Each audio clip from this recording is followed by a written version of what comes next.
If you like YouTube, welcome back to another episode. Haha, so how many of you recognise that tune for Pimp My Ride?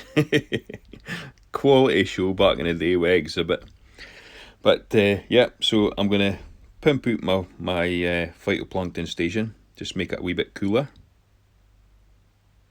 So first thing I'm going to do is I'm going to swap out these 4 litre containers. I had 4 of them, and I've decided that I'm just going to have 2 larger ones, one for copepods and one for rotifers. The rotifers is for a backup should the big 25 litre container that I've got to the left, should that fail or crash or whatever, at least then I've got a backup. So that's the plan.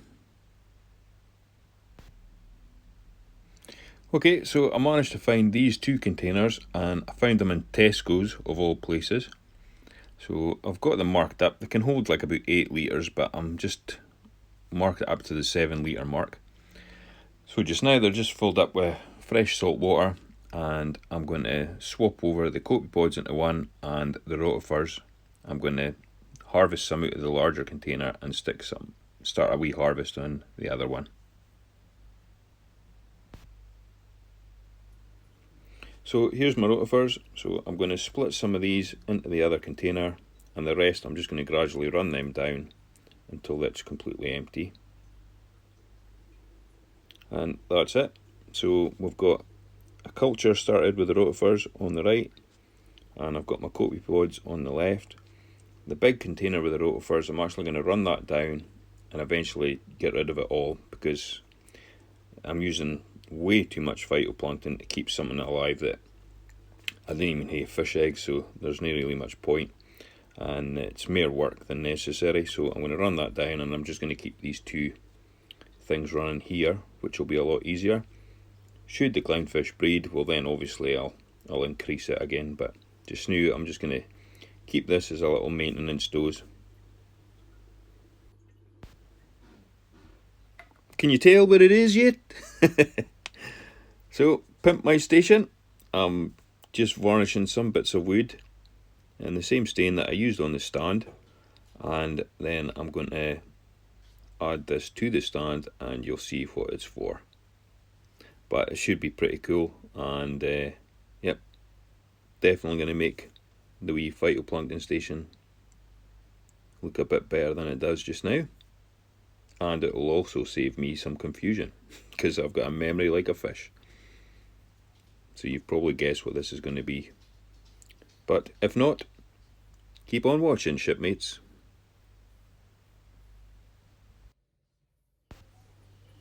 So the phytoplankton, I think it was about a week and a half ago, when I harvested the last load, I added an extra container and started another culture. So we've now got the 3 containers, and I marked them like I said I would. So I've got them halfway marks and the full marks, and the full mark is the top mark, that's 4 litres, and then obviously the bottom one's 2 litres, and I just empty out half and then top off with the fresh salt water and add the fertiliser and pop it back on here. So the 3 containers, I wasn't sure if it was going to work because the middle end's not getting as much light as the other ends, but nah, worked totally fine. And I just harvested these 3 containers on Thursday night, and the phytoplankton was really dark and rich, and it turned out fantastic. So I was just really happy with that. So this is working a dream just now, but I'm going to do a little bit more modifying. So I was thinking about the middle jar not getting as much light. Now I didn't want to add any more lights onto this thing because it's already got plenty of light on it.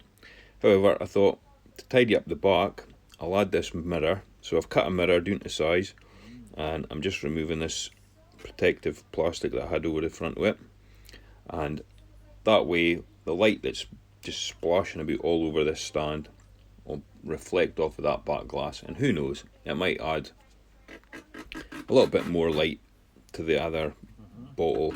But if not, it's just going to tidy up the back a bit, and it looks a bit better than MDF. So my theory is at least it's going to be there to kind of reflects some of the light spill from the other bulbs and stuff. So it can't do any harm. So it's just trying to remove this without ripping the mirror off the MDF. So I've glued it in place. Just use some no more nails. Just trying to get this off without taking the whole blooming mirror clean off the back. So just get to take my time.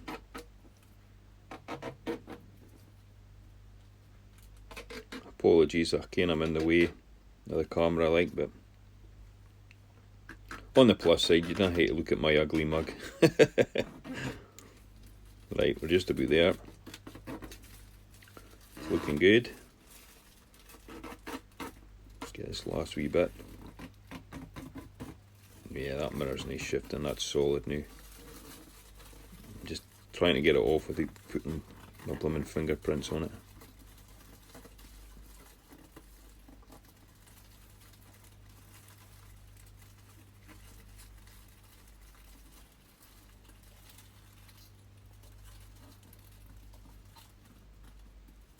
Come on.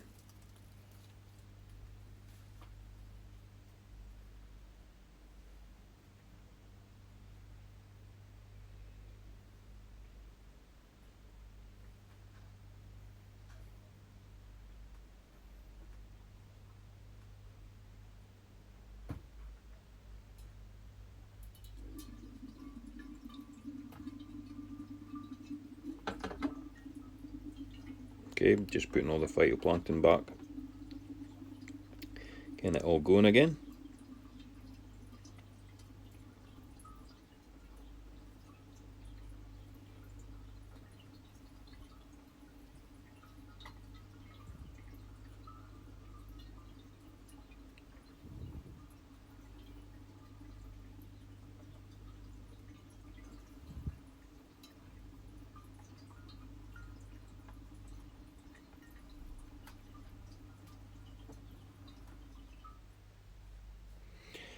Okay, so here's day 10.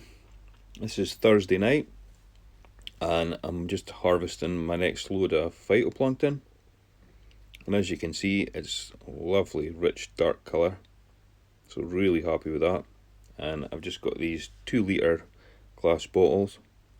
Now, if you're wondering where I got these bottles, I got them from Tesco's.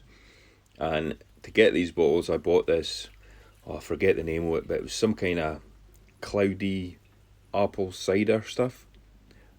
It's absolutely minging. I thought I'd be able to drink it, but nah, it's disgusting. So I poured all that down the drain because nobody in the house was going to drink it. It was minging.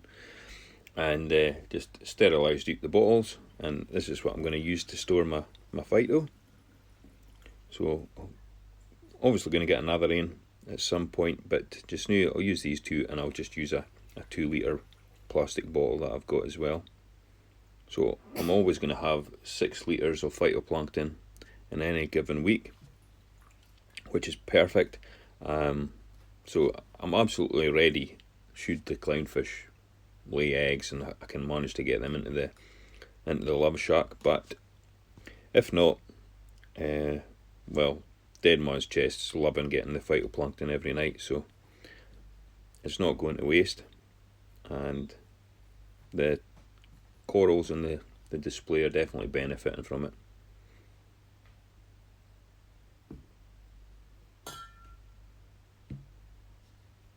So I'll just continue to split all these, empty them all halfway down to the mark, and then we'll get the fresh salt water, topping them back up, and add the fertiliser, and then it's just back to square one.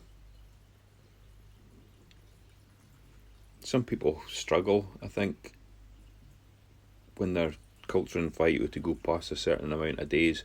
Some people's colonies crash at like 5 days and stuff. I've never had any problems, and this is the first time I've actually went 10 days without harvesting it, and I wasn't sure, but I ken that you're not meant to go past 10 days, and like Thursday night I thought, right, screw it, I'm just going to hate to harvest it whether I wanted to or no. But no, it's definitely a lot darker. This is the darkest it's ever been. So next week I might go a week, but we'll see. As soon as it gets to this dark colour, because I've noticed with every passing week the cultures are getting darker and darker and darker, so that's really good.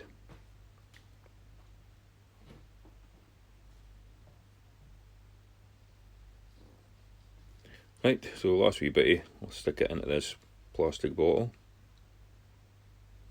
Although that cider jug things are really good, they take up a fair amount of room in the fridge, like, whereas this wee bottle will just fit down the side next to the milk, so it's all good. Don't think the missus will be happy when she opens the fridge in the morning though. I can't repeat on here what I think she's going to say.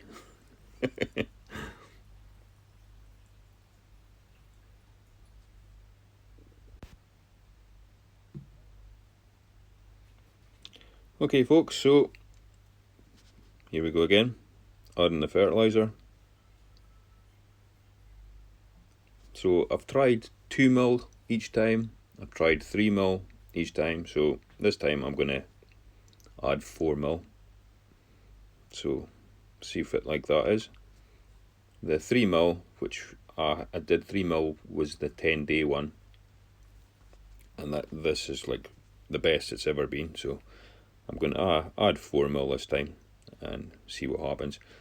It's not going to cause any harm. The only difference is it will just speed up the whole process. So instead of like getting to that dark green in 10 days, I might get to the dark green in 7 days or 8 days. It might take as long because I've added more fertiliser, so it's all good. So just give each one a wee shake and a wee stir.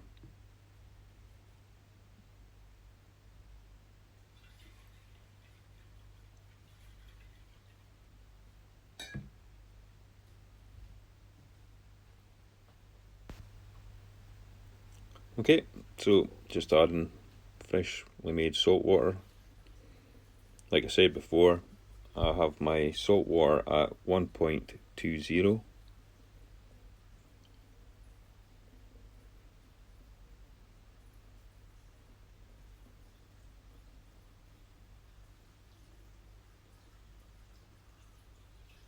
And the reason I have the salt at this level is just because this is the salt level that my rotifers and my copepods seem to be multiplying the quickest at, so I just maintain that with the phytoplankton,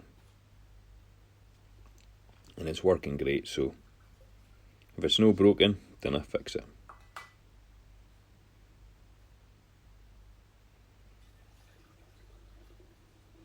So I'll just get the rest of these topped up, and then we'll get these back onto the phyto station, get the airlines back on, and we'll have a look at how the new pimped out station's looking. Okay, so Pimp My Station is finally complete, so I'll just give you a wee tour.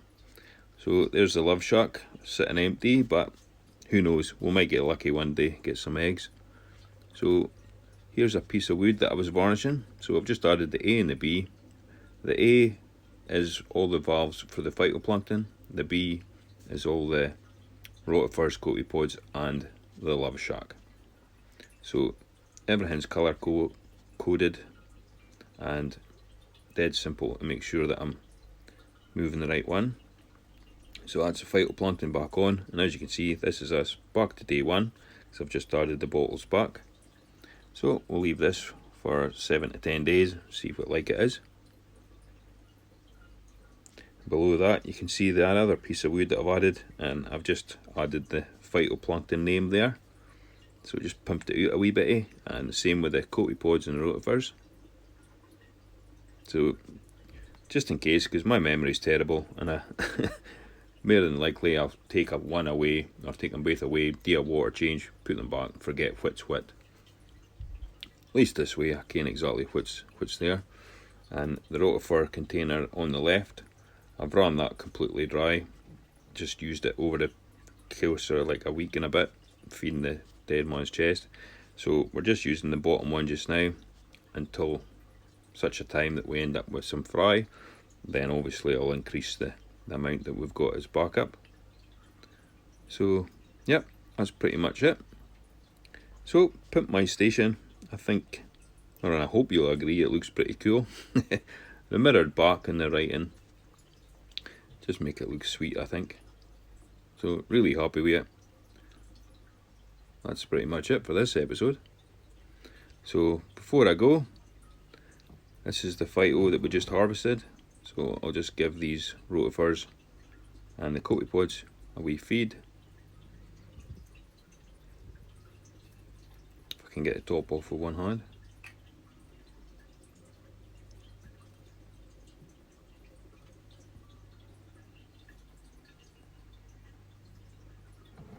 Now these containers that we've got the cotypods and rotifers in are pretty good. However, I would prefer it if I could get ains that didn't have taps, because these taps, I'm not a big fan of them because I'm not going to be using them, and I always just think there's a chance that they'll end up leaking. So I would prefer to find large containers like this with no taps, but until then, these will do.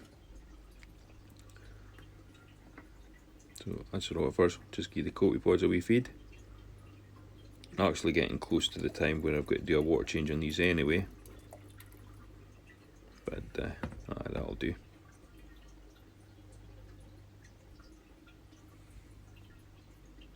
Okie dokie. Well, that's it for this episode, shipmates. Thank you for watching. Till the next one, bye bye.